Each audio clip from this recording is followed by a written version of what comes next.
So we are continuing our study on the time of the Gentiles ending. We wanted to use this study when we eventually do some missionary work in Israel, so it didn't record last week. So I might be a little self-conscious because I'm going to be repeating basically what I taught last week. And where we had left off on the week before is that we studied the verse in Luke 21. I guess it doesn't hurt to go there again. If you turn to Luke chapter 21. One left. Oh, that's impressive. I'm already on my third one.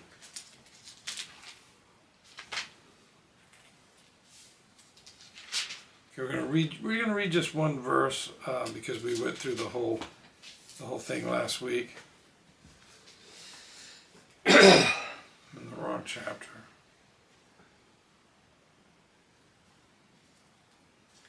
Back one more page. Okay, we'll read verse 25. It says, and because the what we're focusing on primarily is verse 25. It says, "And they shall fall by the edge of the sword, and shall be led away captive into all nations, and Jerusalem shall be trodden down of the Gentiles until the time of the Gentiles be fulfilled." Okay, so we had addressed, a couple weeks ago in the study how Jerusalem was in the control of the Gentiles after AD 70, and how in 1967 the Jews recaptured Jerusalem, which is now called East Jerusalem in modern day, and how if this prophecy is true, which I'm saying it is, how there is a significant cultural shift since that time. So we're doing, on this week and next week, we are doing the comparisons of biblical values that were in place in the 60s versus today. Okay, so where we left off is, let me put these glasses on that I just had. Yep. Okay. Actually, I can't remember if we had done modesty or not the week before. Let's see. Okay. How would you say, now this is, for those of you that are here, this is obviously monotonous because we did this last week. How has our views of modesty changed since 1967?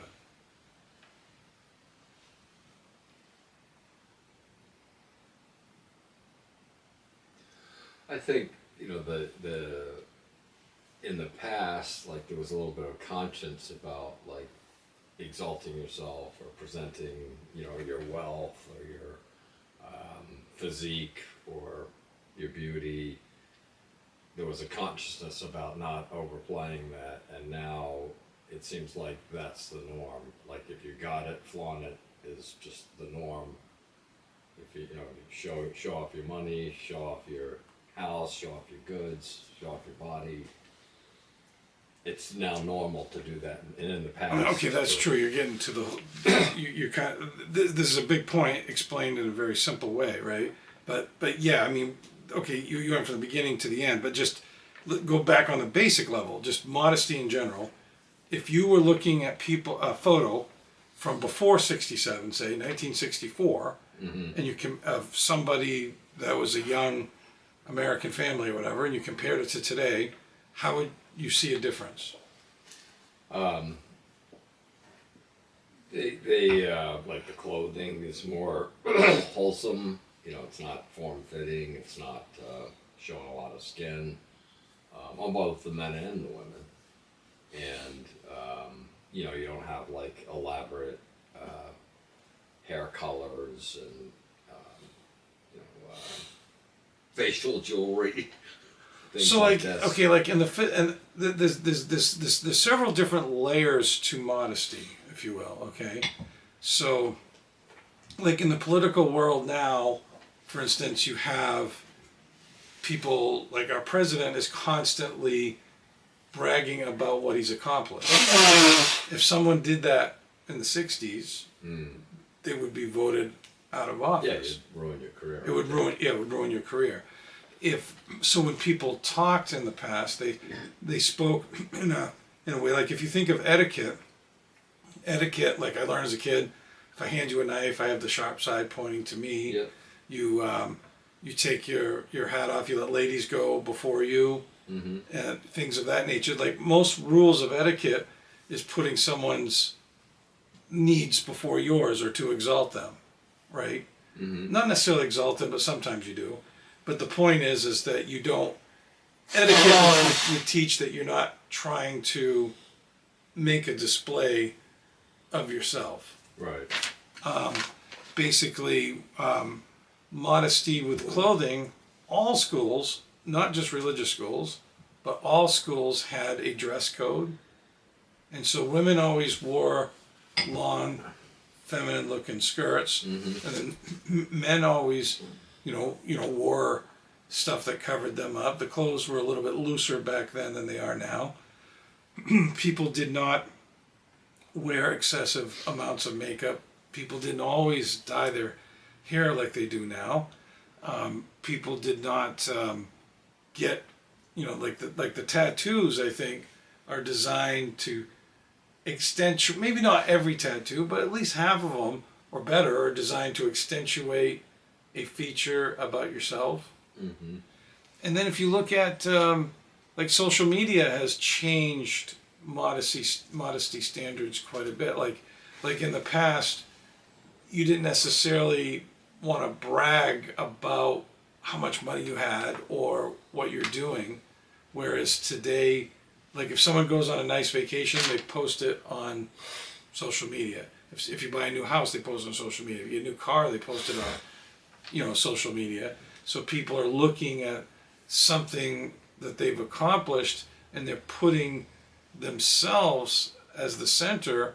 So I think that modesty, which is a reputable trait, which is designed to put other people's needs above your own, Yeah. I almost think now people see modesty as a liability. They certainly do in the political world. Mm-hmm. And I think, and a lot of this could have to do with business. Like, marketing is not necessarily a sign of modesty. Right. Yeah, you have to exalt your product and exalt why it's better than the other product. Right. So like if you're an entertainer, you are your product. Mm-hmm. So if we're valuing entertainers, then their whole shtick is to not be modest. Mm-hmm. But then, I mean, the impact that this has on society is it causes society to become more self-absorbed and less feeling. And I think it's led to this idolatry of self, where people view their meaning in life to be promoting a self-image, because I think we have valued pop culture above goodness and God culture for 3 or 4 decades now. And, there's nothing about modesty involved in pop culture. Mm-hmm. And it's even infiltrated religious society. Like there's a degree of pop culture in everything that's known now. And so people put their name on everything. So most everything is in a way immodest. Like everyone's trying to get recognition and to promote a self-image, which is the opposite of humility and modesty. And humility and modesty kind of go together. They're kind of one and the same, okay?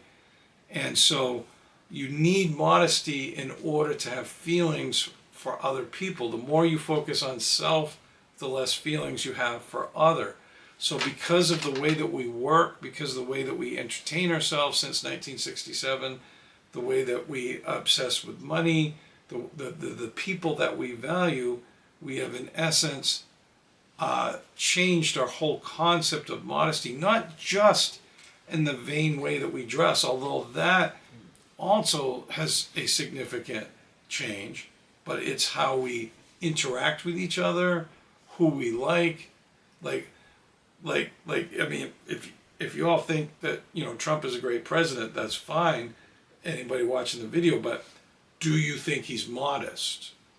You know what I mean? Like, and then do you think when you say you want someone that's angry, that's going to fight against so and so, are you saying you want someone modest to be your leader, to be in the cabinet? Do you think we need modesty in government? Do we need modesty in our daily lives? Are you looking for a partner in life that's modest, or are you trying, like, or are people trying to gravitate to other angry people that are against the same things they're against, or are you trying to be close to somebody that's meek or that's modest? So I think it's not just in the case of like a Donald Trump.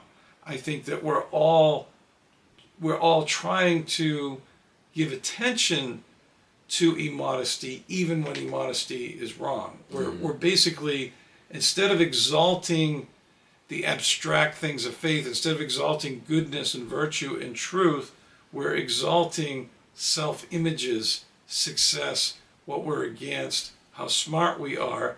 And I don't think people did this on purpose. The old saying, which is not in the Bible, but the roadway to hell is paved with good intentions. I think some of these things, maybe all of them, I don't know, at least the vast majority of these problems started with good intentions. But like, people wanted to enjoy going to a movie or something, and then you pick beautiful people to star in the movie, then you end up exalting, The most beautiful one. And I think we've all been guilty of this. Like I'm Right. saying, we're not going to solve this problem if we just limit it to things we haven't been guilty of. I mean, certainly I would exalt Alika Schmidt or Jessica Simpson or someone like that, right? And but it's better to exalt someone that's modest, Right. someone that is loving other people, that gets happy about being good, that cares about other people in need, rather than somebody that's entertaining. And then in the workplace, people need to pay bills, people need to be successful. So then somebody whose name is like even on the local level, Herb Chambers Auto, you go around, you see the auto, you see the, if you're in Massachusetts, you see these places everywhere, right? So then if you happen to be Herb Chambers, this makes you look good to the most beautiful girl. So then you're someone else, say, I want my name up there. I want to be rich like him to make life easier. So then we start rewarding things that are self-promoting. You do this for 30 or 40 years, where the Bible says a little leaven leavens a lump, then you get to the point where there's nothing modest left in society, where everybody's exalting the other things.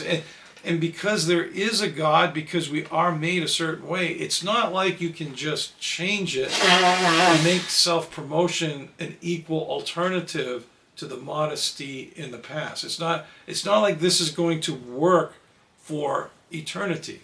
This is why our governments are getting destroyed. And it's not just Trump, it's on the liberal side too. Like, the liberals are constantly trying to make names for themselves by thinking they're deep, by putting everybody in a category that has been abused or neglected or something, and that they are the saviors of every downtrodden person in the world. Then the conservatives are trying to say my way or the highway.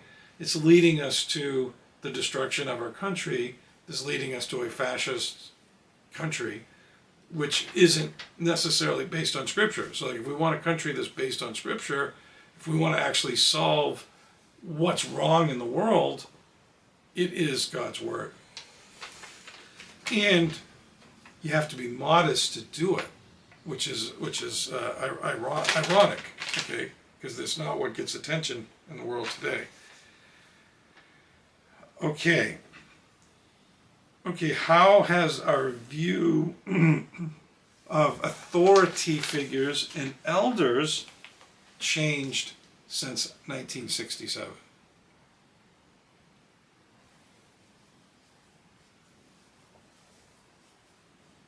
We don't really respect anyone that's different, so like authority figure, like a person in office that has a different belief system than you, there's no respect for them. And then people that are different than you, people that are older, there's no respect for their knowledge and wisdom. Don't really like anyone that's different than us. Yeah, people are okay. So one part is that because we're looking at people that are different, then okay, I didn't quite look at it this way before, but this is totally correct. Okay, being in a different generation and a different age makes you different, right? So everybody's trying to exalt their own self-image. So this has caused them to not respect authority figures or elders. Now, can you think of anything? Or? Yeah, well, like, so in the past, somebody who held a position, the position was respected as well as the person that held it.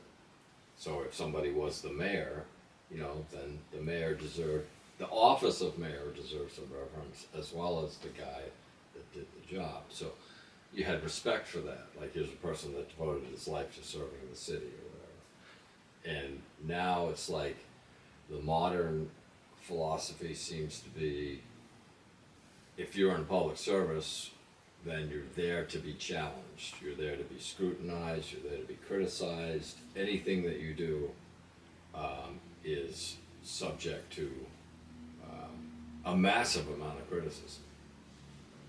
And there's, if you're there, you're probably there for ulterior motives. You're not there because you want to serve your fellow man. You're there for some corruption. You know, there's just a whole negativity about someone who's in a place of authority.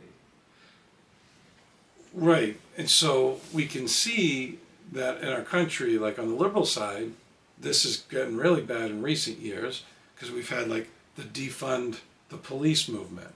Right. We've had the bail reform saying everybody, you know, should get bail free, you know, with no questions asked. Then as a result of it, you then have, they said that last year 25% of all arrests were people that got out on the bail reform. Yeah. So a quarter of all crimes in the country were committed by people that would have normally been Still in jail. But there is some point to the bail reform, though. Yeah. I mean, there's one piece of logic that is undeniable. Like if you are a millionaire, it's easier to make bail or pay a fine than someone that's broke. Yeah, and I've heard these stories of some homeless guy gets picked up for vagrancy and he ends up spending 10 years in jail because he couldn't make bail and he couldn't get a lawyer and he couldn't do this, he couldn't do that. Right, and so it's not like someone makes these decisions and it's totally wrong. Like defunding the police, that one's probably totally wrong. Right. You know, but the bail reform I think had logic to it, although it didn't go well. Wanted, yeah. Right, and then.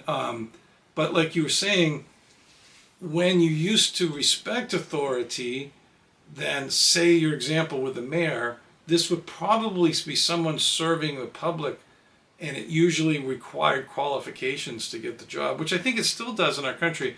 We don't necessarily use it on qualifications on a high-profile job like president. It isn't just Donald Trump who wasn't qualified. Like Barack Obama was not really qualified either. He was more qualified than Trump, but you know he didn't have, like if you take George Bush as president, his father was a senator, he was in the military, they had an oil business, then he was a senator, then he was the head of the CIA, then he went from being head of the CIA to vice president, and then that's just what I know off the top of my head. And I'm sure he had more qualifications than this, right?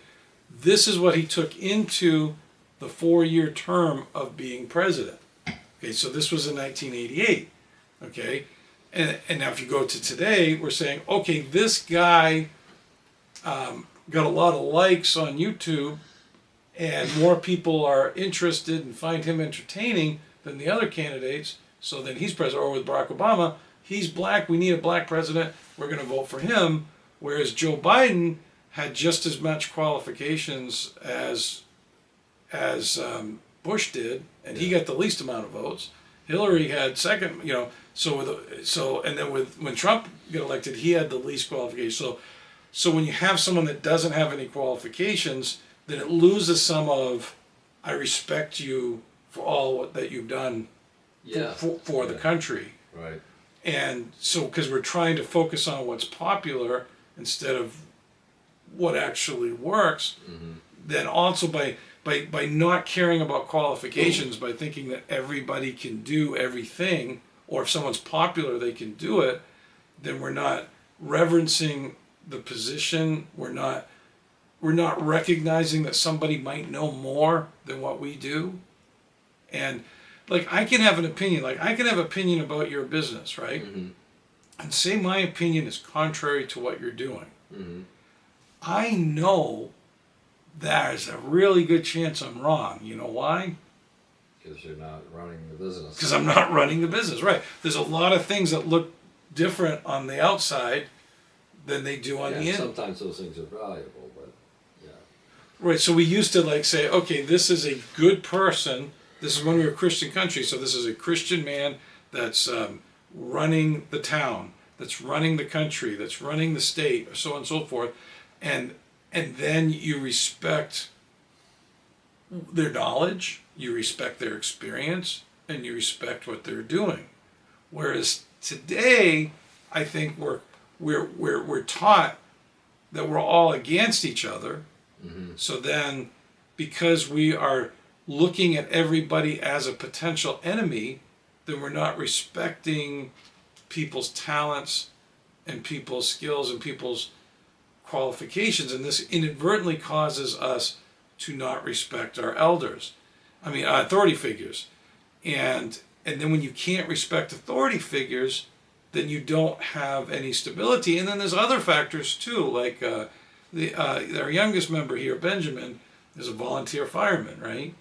Well, you know, you don't really get paid a lot of money to do that, right?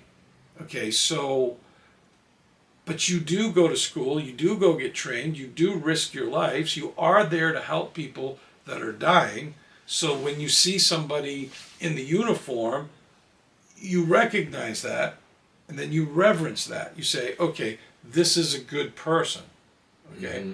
Right. And then you do the same thing with a police officer, right? Is that you're risking your lives to serve the community at a sacrifice. You're sacrificing your life, you're sacrificing money, you're sacrificing livelihood. And so therefore, when you see a policeman, you're supposed to see that person as somewhat of a saint, okay? Mm-hmm. And you say, okay, this person is here who's dedicated their life. Now, unfortunately, because we have sin in the world, there have been policemen that have been corrupt, that have been bought off by the mafia. Although I'm only aware of a handful of corrupt firemen. These are just, when you see a corrupt fireman, it's just someone's mentally nuts, you know? Yeah. But for the most part, I think at least 99+% of firemen are not corrupt, right? Right. And so, and then when you see a teacher, these are people that like kids, that want to serve the community, that want to help with your family, right? And again, underpaid. You know? Yeah, underpaid.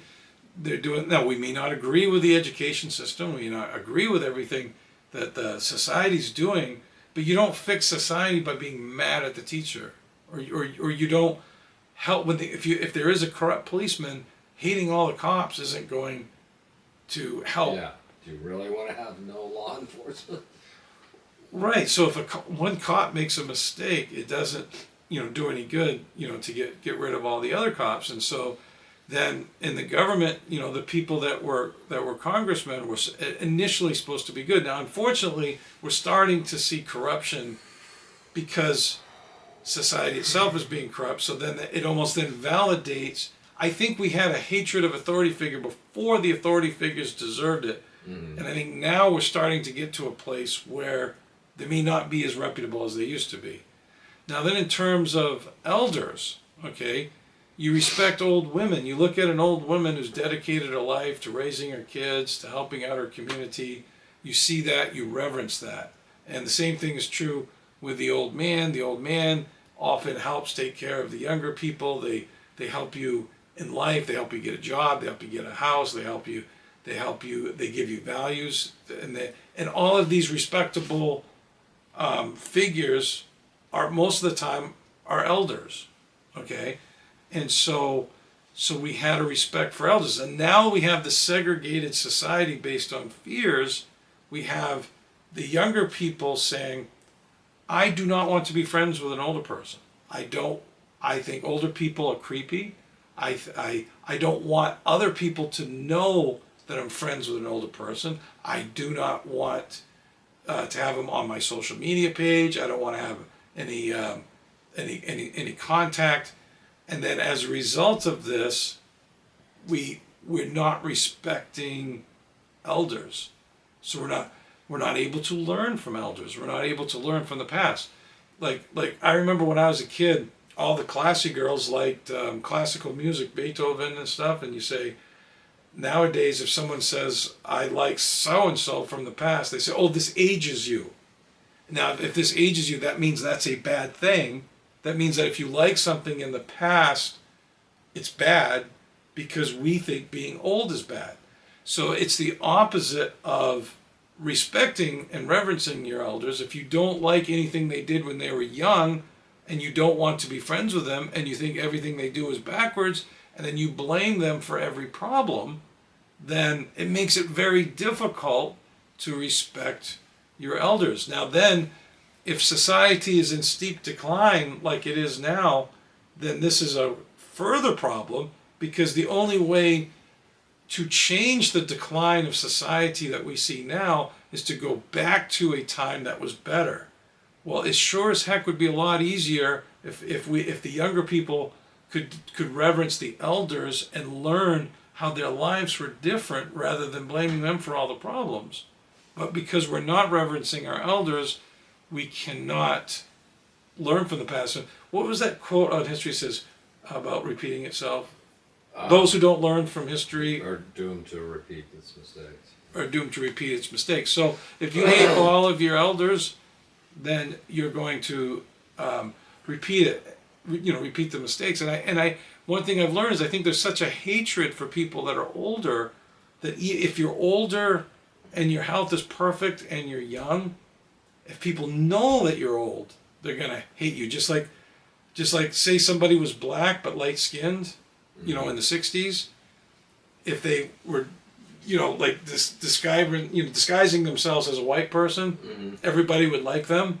Right. Then if they find out, oh, they're really black, yeah, deals off. Then they would hate them and discriminate. And I think we have that with age now. So if someone, is old and looks young, then people say, oh, you're pretty cool, I like you, we'll get together. And they say, oh my, I didn't know you were old, I didn't know you were black. I didn't know you were that old. And then boom, we're not going to talk to you ever again. You are ostracized from society. And so if we hate old people so bad that we don't like them, even if they actually are physically young, that's bad discrimination. That's equal to the discrimination that Jewish people and black people had gone through in a social sense. Maybe not in a physical sense. They're not necessarily killing old people. Right. But I do think the segregation of society is leading to the place of killing people, because I think everybody is looking at their group as the only thing that matters, and then they're trying to avoid all the groups that are different. So then as soon as someone in your group becomes bad, then if they suggest killing people in the other group, this mindset leads to they deserve it because they do blank. Right. You know? Yeah, you lose compassion. Right. Thankfully, we're not there yet, but I think the way that we live now will cause that. I don't know how long it will take, but I think we are heading in that direction.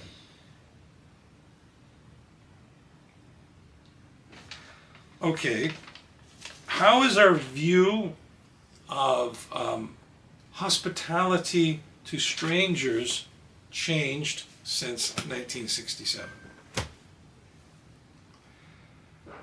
Even though I was not alive, I wasn't born yet in 67, I do remember a lot of the sayings, like Southern hospitality, everyone used to covet. And then people used to have these signs on their houses, welcome to our home. How has that changed? Well, we went from a very open, open to your neighbors, open to strangers, open to anybody that wanted to basically, be part of your life, to almost like a paranoia of fear of strangers, not wanting to let people into your time, into your space, into your day, even if you know them. It's like people are very, what's the word, protective of their time or their space.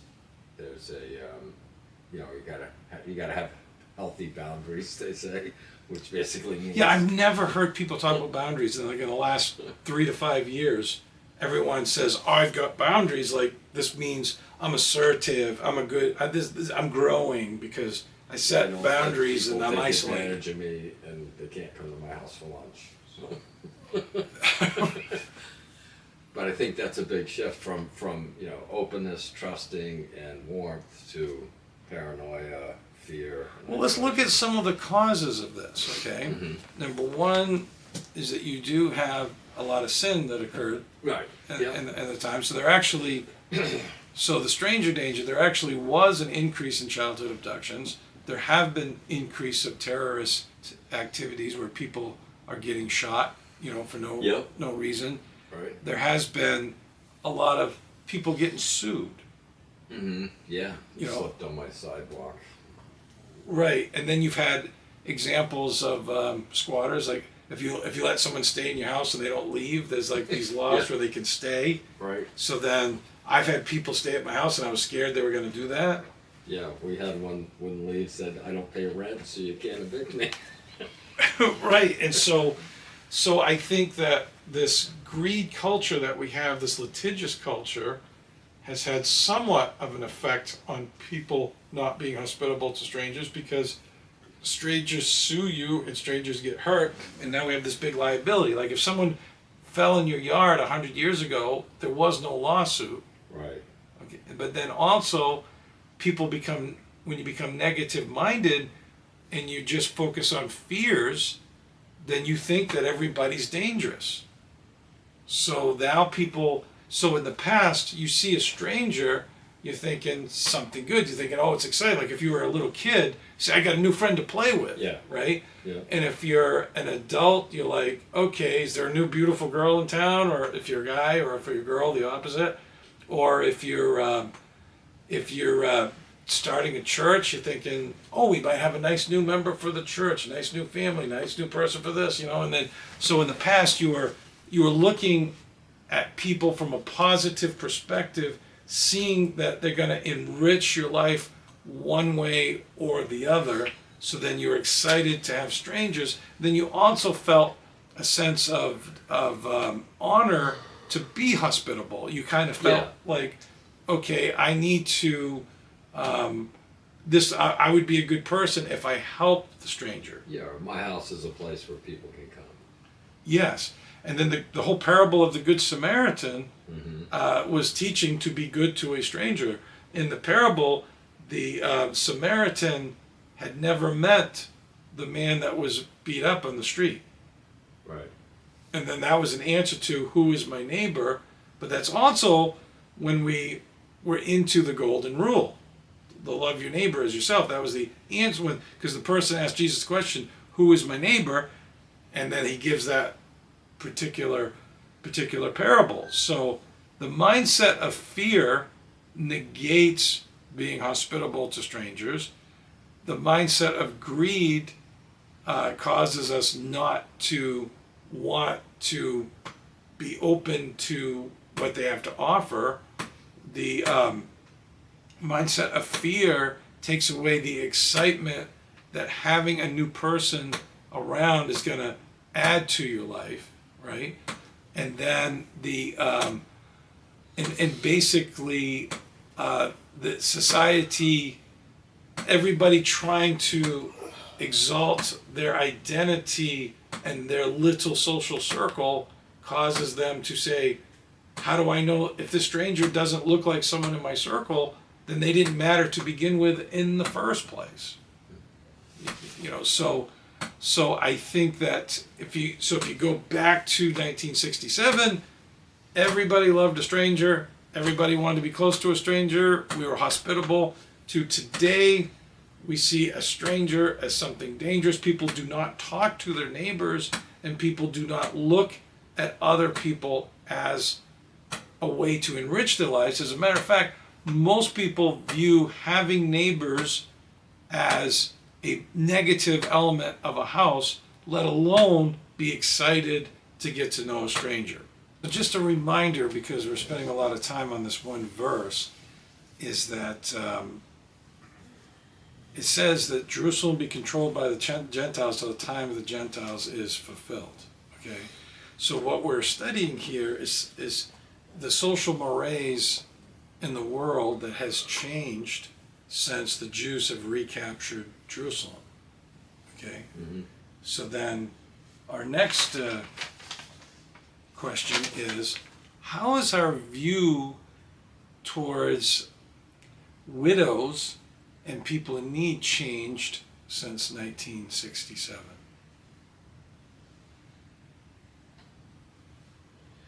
Well, I think there was a lot more sense of community about it.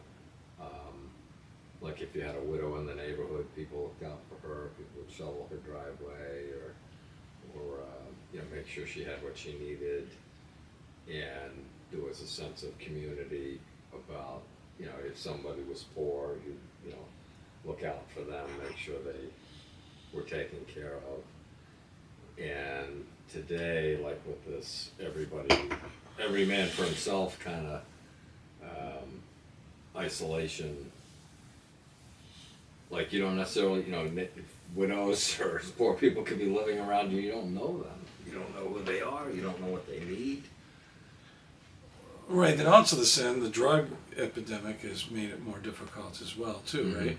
But one thing I was teaching you guys last week, which you probably remember now, Yeah. I don't remember the year. I don't know if it was during the Johnson administration, and 67 was during the Johnson administration, but we had the war on poverty. Right. And so the positive mindset of liberals in the 60s was that we could get rid of poverty for everybody. Right. And at that time, the average cost of a house was $5,000, which I don't know what that would be today, but that would be like 60 grand or 70, it was like a tenth to a quarter the cost of a house as it is today. Right. And so it was actually, relatively, there was reasons that they thought it. However, if people had read the Bible just a little bit more, they would know that the Bible says you're never going to eliminate the poor, right? But one thing that people did do is they would treat the widows like they were their mothers. Yeah. And then if you go into the last verse of James, it says, pure religion undefiled toward God and the Father is to visit the fatherless and the widows in their affliction. So the whole premise of our faith is to take care of people in need. Okay? Whereas if you look at today, we're kind of doing the opposite. The people that identify as Christians, the whole premise of their faith is what they're against. Not saying that what they're against is wrong. Like, I agree with a lot of what they're against, right?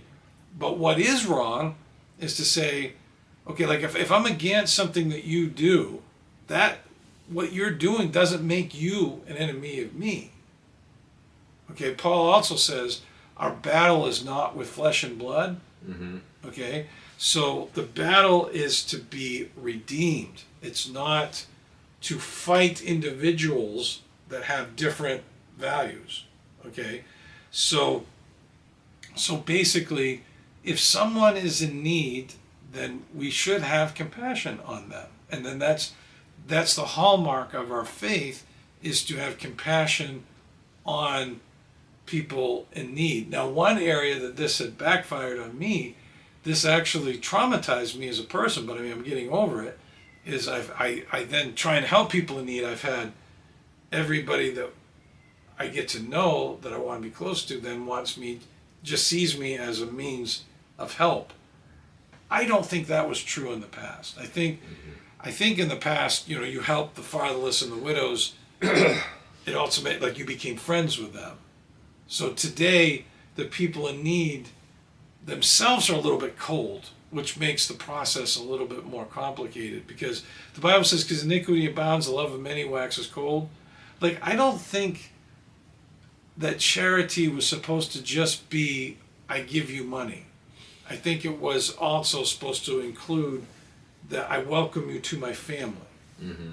And so I think what's happened is that we set up these good charitable organizations, which I'm not trying to attack the organizations, but I think we've turned charity into a business. So we say, okay, we're going to donate this much to United Way, we're going to donate this much to this fund and that fund, so on and so forth. And then we get disconnected from the good that they're doing. Mm-hmm. And so then the people that are in need are expecting a handout like what a charity does. And then they're not seeing the people that are helping them as real people. Mm-hmm. And not understanding that you as the person needs the fatherless and the widows too. It's not just you help, you know, like the Good Samaritan was blessed by the person that he helped, because it made his life a little bit more meaningful, that he saved the life of a stranger. Mm-hmm. Okay? Yeah. And so the same thing is true when you do something kind for a widow, you make her happy. This makes your life better. This is just like doing something good for your mother. Mm-hmm. Yeah. And then a kid in need is a great person to help somebody that's young, because if they don't have any food, they don't have adequate shelter, you know, they're it's not like they have control over their life. So by you taking care of them, it richly enriches their lives as well. Whereas I think today we're not really caring about the widows. Number one, a lot of the widows are not what Paul called widows indeed. They're not necessarily saintly like they were in the past. Some of the widows went to Club 74, or did drugs, or been married 3 or 4 times. So then this is part of the reason that that people aren't doing that as much. And then you go to help the homeless, and a lot of them are doing drugs, a lot of them are mentally ill, and a lot of them are just looking at you as a handout in order to get the next drug. And then because you have the institutional given, you've got soup kitchens and other things to take care of people's needs. So like I said, humans are intelligent. So it's not like people are too dumb to help people. It's that when society gets in decline, the way that it is that sometimes the helping also doesn't have the same impact that it did a generation ago. Mm-hmm. So then you get to the point where if you don't see a reason to help people, this is going to hurt you too, though. You as a person need to help people. So pure religion undefiled, to visit the fatherless and the widows in their affliction, is still true today as it was before. So our role as Christians is to overcome the obstacles that the apostasy has put before us. So I'm doing this video because I want to help Holocaust survivors at this point, and I want to go to Israel, and I want to try to help bring the news of the Messiah, and I'm hoping that this video can be a help to that. I hope that it's clear to see that the time of the Gentiles is over, and that there could be a little brief resurgence with the Jews, with their widows and their people in need is my focus. Okay, now we'll move along to the next question. How has the mindset of faith versus fear tie into the mindset of people? How has the mindset of faith versus fear changed since 1967? Not just in the religious faith, just faith in general.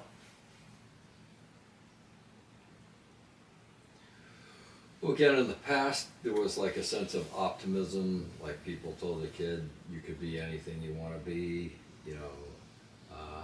there was a sense that, we were all collectively moving towards better things. There was a faith in humanity, a faith in our future, a faith in each other. And today it feels like that's been replaced with suspicion and fighting for your rights is the only way to get what you want. Fighting for, all the injustice and everything that happened in the past was evil, and we have to change everything. It's just a tremendous amount of suspicion.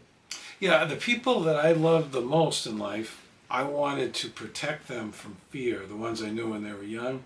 So I wanted to create an atmosphere where they felt that everybody loved them and that they would have a happy life.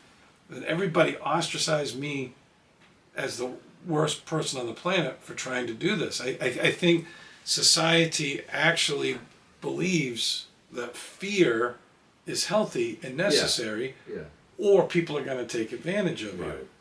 And so in the past, people would be scared that your child could grow up and have a fearful mind. They wanted you to have faith in God, faith in goodness, Yeah.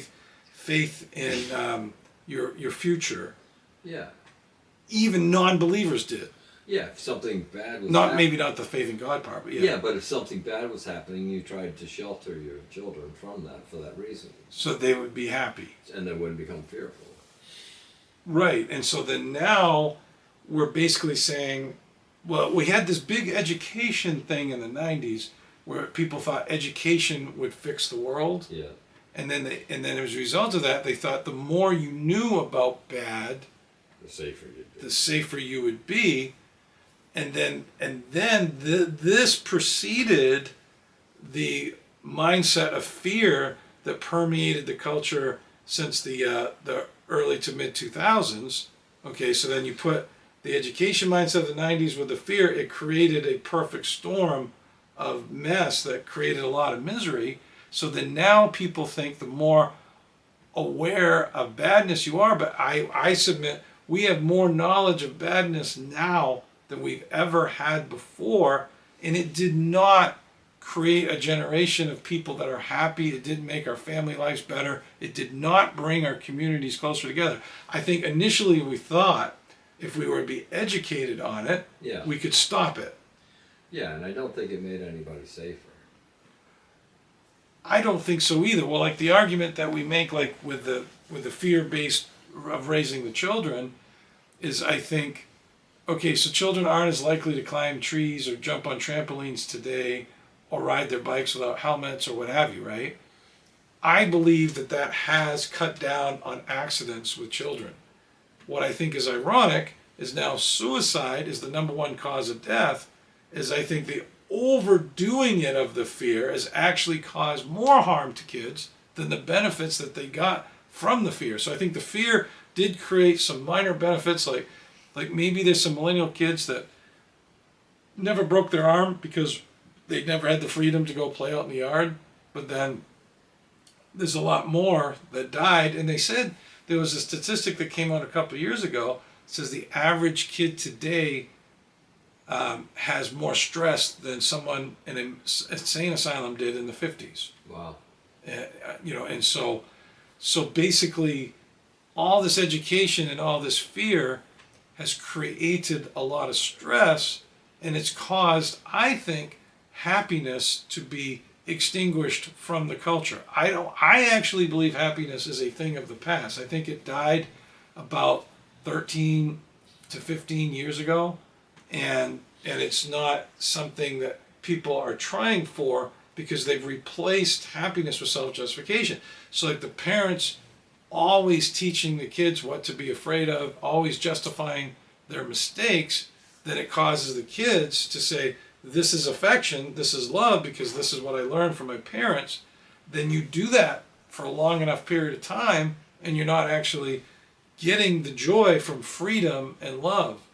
And I think like the time in your life that's always traditionally been the most happy, which would be from your teenage years to your mid-20s, we now have that all regulated to kill all the happiness out of that. We've delayed becoming an adult. We've put so many regulations on houses that people can't afford houses. People are so obsessed with their careers that they're not able to enjoy life. We're not socializing the way that we used to. We're not spending time with family. So those younger years that I would call the golden years, which would be 15 to 25, that decade is the most important decade of your life in terms of happiness. I don't think it's happy for this generation, you know, but I think it's because fear is now considered to be what everybody needs to do to be prudent and intelligent. Whereas if you go back to the church age, it was faith. So if you didn't believe in God, then you wanted to have faith that you could become a multimillionaire and be a successful businessman. If you had faith in God, then you believe you're going to live forever, you're going to be saved, and we're going to spend time in heaven. Whereas today, it's, I need to do this so I don't get this problem. We need to do that. We need to hang out with these people so these people won't be bad. We need to believe this so this, you know, everything now is like a cause and effect of some problem that everybody's obsessed with that is sucking the life out of everybody. Okay.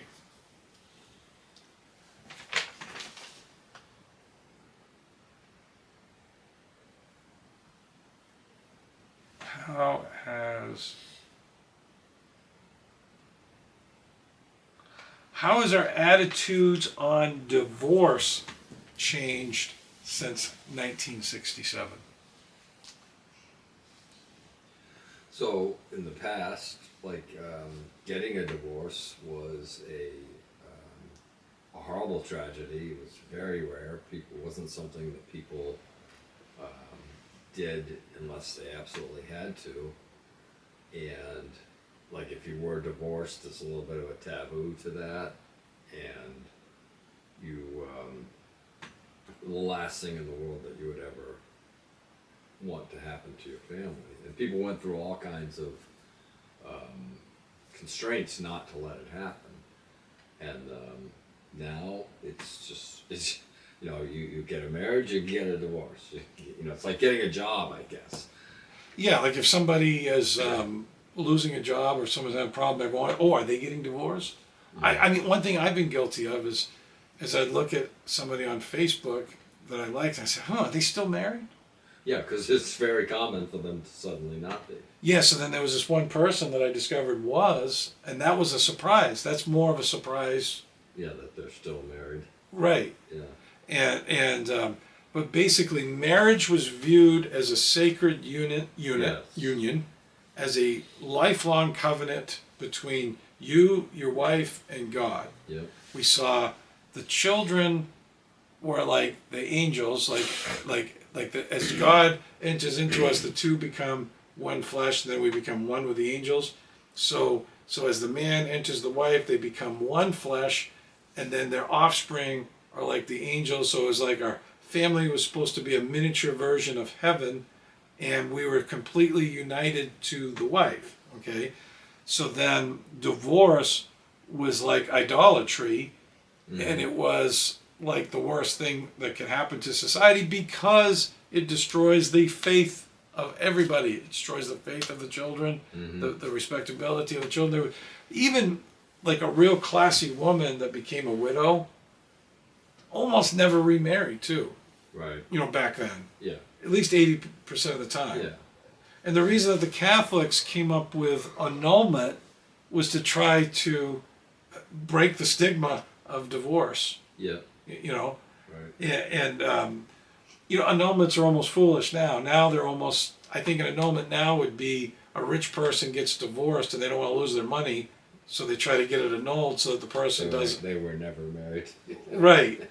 But in the past, it was more from the social reason. Yeah. So in the past, so marriage was initially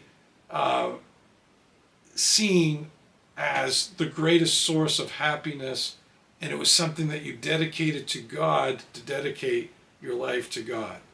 Now then, I can't remember the exact year, but shortly after 1967, within 3 to 5 years after, the no-fault divorce got passed in America, and then it also got similar things happen around the globe at the same time, and this resulted And believe it or not, you actually couldn't get divorced before 67 unless you could prove adultery or some major form of abuse. Yeah.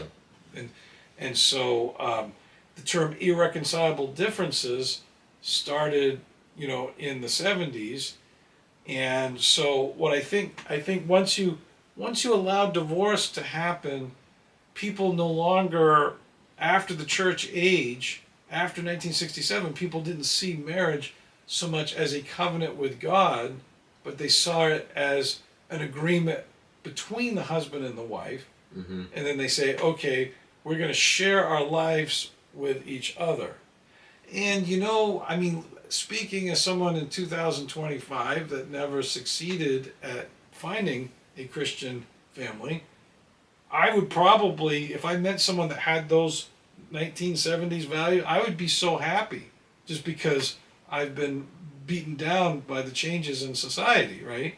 But technically, the whole mindset of sharing your life, it's good on the surface, but by not putting God in, it didn't actually regulate the sin from it. Mm-hmm. So like, if I'm sharing with you, and like take marriage is a thing of in sickness and in health. So you're sharing with your wife and then she's sick, well, you can't share that experience with her because she can no longer climb the mountain or go hiking. That's an experience that you can't do. Or you want to share your money with if your wife wants to share the money with you and you don't make money, then you're not really sharing it. So I think what happens when it sounds good to say I want to share my life with you, but then that takes it away from God onto self. And once it gets on self, if I don't like what's being shared, then it creates a degree of instability. Okay? Yeah. And so then, once that was cemented in the culture, I would say, I don't know if it started right in 67, but if you go from 67, that was in the culture for a good 20 years to like 87. So then that evolved into, I want to share my life with the girl that's going to entertain me the most, because then we have this economic culture where we don't need kids as much. And then the girl says, I want the rich guy. So then you'd see, like if you go before 67, where we did have pop culture, the interesting thing, Elvis Presley married the girl, although he wasn't an honorable guy, he cheated on her, but he married the girl that was loving, fun, and beautiful. Then we get to the point where you don't see that as much. You're seeing people marry somebody that has something to offer them. Mm-hmm. Okay? And so then guys fought to be rich so they could get the girl. Then the girls use the guys for money. The guys use girls for their beauty. When the girl's beauty fades, they get divorced. When the guy's business fails, they get divorced. Or then if they did get divorced for other reasons, then the girl would take the guy for the money. Then you have the ridiculous child support bills. And then the next generation, or the millennials that are around now, they basically grew up during some of this era, and then they're saying, okay, so like if the pretty girl could get the rich guy, that meant there's something good about her. Or if the rich guy got the pretty girl and they show off, so then people saying relationships are a reflection of my image. So now people are looking for somebody that makes them look good, that looks good to their social circle, that exalts their image, that someone that would look good on an Instagram photo, someone that they could show off, and because we have the fear in society, it's also someone that's not going to take me for money, someone that my friends aren't going to be against, someone that's not going to hinder my career, so there's a list of don'ts. So you can see in the church age, it was someone I want to spend my life with, someone I want to become one with, someone that I want to be with for eternity. To today, it is, I want to be independent, you be independent, and we'll occasionally get together, and you are a reflection of everything that I don't want in life. So now it's all based on what I don't want instead of what I do want. And then the value of marriage itself is not seen as a sacred institution. it's almost like a business contract now, where if it benefits us to be married, then we can abide in this contract. But as long as you're delivering what I want and I'm delivering what you want, then this contract is binding. But once you stop doing what I like, then we can just exit the contract. And then that's the way business works. Right. You know, and my contract with the post office, as long as I'm shoveling out their mailboxes, I have the contract. When I'm not, it's over. Whereas it wasn't actually like a contract before. Right. It was a blessed union between two people that was to last for eternity. And I think because once we've moved away from the idea of the two becoming one flesh, I think this has created more sin. This has created an increase in gays and transgenders and polyamorous and alternative lifestyles, because reality is that if you take the two of one flesh away, if you take that connection of family away, then relationships themselves aren't as intense and meaningful and done in God's ways. So as we cheapen the relationships, there's a less of a difference from one relationship to the next, and then that's what's creating the decadency as well as the loneliness and the isolation. I'm not sure which, because everyone's isolated, people can all become desperate for anyone that gives them attention. So if someone gives them attention that's not in the traditional realm, then everyone can be desperate for that. And then also the actual relationship itself doesn't carry as much meaning. So then that's why we see alternative lifestyles, what the Bible calls abominations, because we've moved away from. So the idea of hating people that are in an alternative lifestyle, I don't think that actually helps. I think what actually works is presenting what we did before 67, presenting the two becoming one flesh, the love, the universal commitment, the family, the traditional values. I think actually works, rather than saying, I don't like how you live, I don't want to be subjected to your lifestyle. I mean, there can be truth to that, but I don't. The idea of our faith is to create redemption. It's not to create division. Division is what got us in the problem that we have now. So more division doesn't actually solve it, even if we're right on what we are dividing ourselves against, ironically. Mm-hmm. Okay, so now that concludes this week's study, which is The Time of the Gentiles Ends Part 2. And just a reminder, the point of this is we've been teaching for 30 years that the time of the Gentiles is over based on this verse in Luke, and not a lot of people agree. So now we're taking it a little bit further to show, even if you don't believe in God and you hear this message, I think you could see that what Jesus had said in Luke has happened, and that there has been a significant change in the post-Christian era, that's a prophecy that truly has been fulfilled. And we got another week on that particular topic next week, and we'll close. And dear God, I pray that you protect us all from this terrible apostasy that we live in today, and that you could create on earth a little resemblance of what the world was like before. Give a little heaven on earth for those of us that are desperately seeking to be a remnant. And we hope that you create a big revival in Israel before you destroy this earth. In Jesus' name we pray, amen.